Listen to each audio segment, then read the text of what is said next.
Let's crush some nuts. Hi everyone, it's Tash and welcome to another Wednesday recipe video, and today we are going to be making raw vegan chocolate fudge truffles. Timestamps are down below if you want to skip the initial blah blah, but stick around if you want to hear a little bit about what we're making first. This is actually one of my earlier recipes. I did it in 2014. That was back when the raw vegan diet craze was all the rage. Small print, I never actually followed the raw vegan diet. However, one February I decided to do a sugar-free February for the whole month. And it wasn't strictly total sugar-free because I still ate fruits, but I did cut out unrefined sugar from my diet for a whole month, and let me tell you, that is difficult. Refined sugar is snuck into everything, and while I did feel an undescribable rage for the first week, by the end of the month I was actually feeling pretty good. But I've never done it again since. Maybe I should one time. Anyway, during that February I came up with a few recipes without refined sugar, and this was one of them. They're literally just made with nuts, cocoa powder, dates, and a little bit of coconut oil. Oh, in this case raw means uncooked, but in the very strictest sense when you're talking about true raw veganism,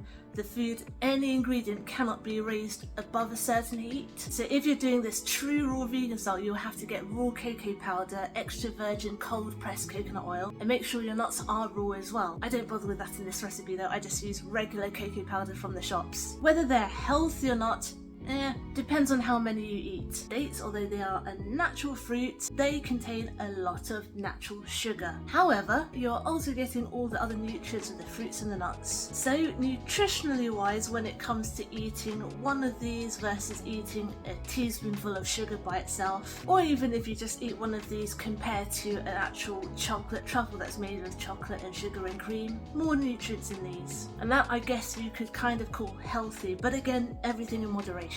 More fibre as well, and apparently Gen Z and millennials need more fibre in their diet because they are suffering from colon diseases, so more fibre is always good. Now, do these taste exactly like a fudge truffle? Of course they don't. They're simply not made with the exact same ingredients. However, they are very tasty. So with all that said, let's go to the kitchen and see how it's done.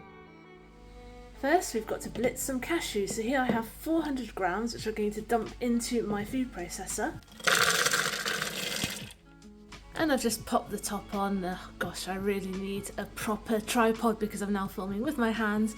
And we're just going to pulse this until it forms a kind of powder, a rough powder.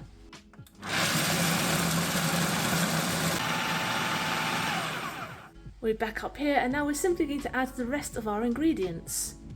Here I have 30 grams of cocoa powder.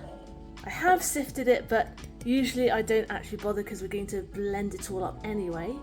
I'm going to add 250 grams of medjool dates, and that's weighed after we've taken the seeds out. I do apologise, I'm having a hard time getting my camera to keep focused today. And finally I'm going to add 30 grams of melted coconut oil, and this will help bind everything together. And now I'm simply going to blitz these together until it forms a kind of dough.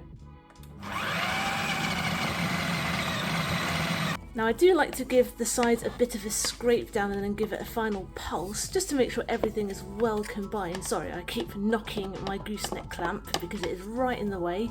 But as you can see, it's already coming together. So just give it a bit of a scrape down and a bit of a turn, and then blend it one more time, just for another few seconds. Now I like to over blend it, which makes the nuts really oily but the mixture really fudgy. And we do end up squeezing some of that excess oil out in the end when we're shaping the truffles.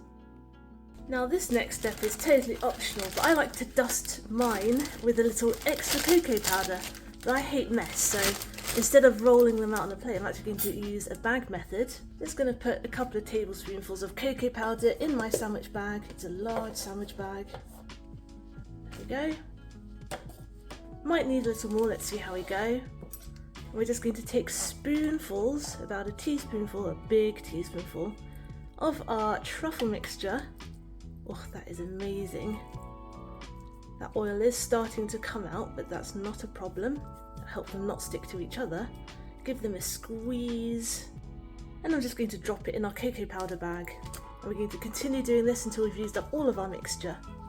Now you might be wondering, why did we bother adding the coconut oil if we're going to squeeze all of the actual nut oils out anyway? And that is because if we now pop these in the fridge when we're done, we'll get a really solid truffle. And then the other way around, if we leave it out at room temperature on a warm day, they are really soft and gooey. So that coconut oil gives you that choice of different textures. Because remember, coconut oil sets at cooler temperatures, whereas this nut oil is pretty much liquid all the time. And as you can see, I'm squeezing out as much of that excess oil out as possible so we don't have soggy truffles. I do sometimes blot them with kitchen paper afterwards, but I didn't bother this time. Grab our bag. What I'm going to do is I'm going to add 1 more tablespoonful to the top of cocoa powder, that is. Not a random tablespoonful of anything. Let's close our bag up, and I'm just going to give it a gentle shake. Now let's open them up and have a look. Nice, they look like chocolate truffles. Right, let's plate them up. Well, these look gorgeous. There is not going to be a slow-mo today because that would be a bit gratuitous. Not quite sure how you would slow-mo a truffle, maybe if I dropped one, but then I don't want the powder to go everywhere, the cocoa powder, and that'll make a mess. But actually that might look quite cool. Hang on. Look at that. I'm glad that I decided against wearing white today because I almost did, and knowing me, I would make a mess. I'm going to take a bite. Cheers. So fudgy. That's wonderful. If you like dark chocolate, then this is for you. It's sweet but not toothachingly sweet, and the cocoa powder mixed with those nut oils and the coconut oil make it so wonderfully rich. And it's so squidgy, check it out. So there you go, raw chocolate fudge truffles. Thanks for watching. I hope you enjoyed today's recipe video, and I hope you'll join me next Wednesday for my next one. Get the full written recipe on my blog tashcakes.com, follow me on Instagram, I'm tashcakes.tastes, and find me on TikTok too, I'm tashcakes there too, but my handle is food and slow motion. Subscribe to my channel if you'd like to see more, give this video a like if you'd like it to help other people find it, comment down below if you'd like me to make anything in particular, and I'll see you all next time. Be good, be nice, and have a good week.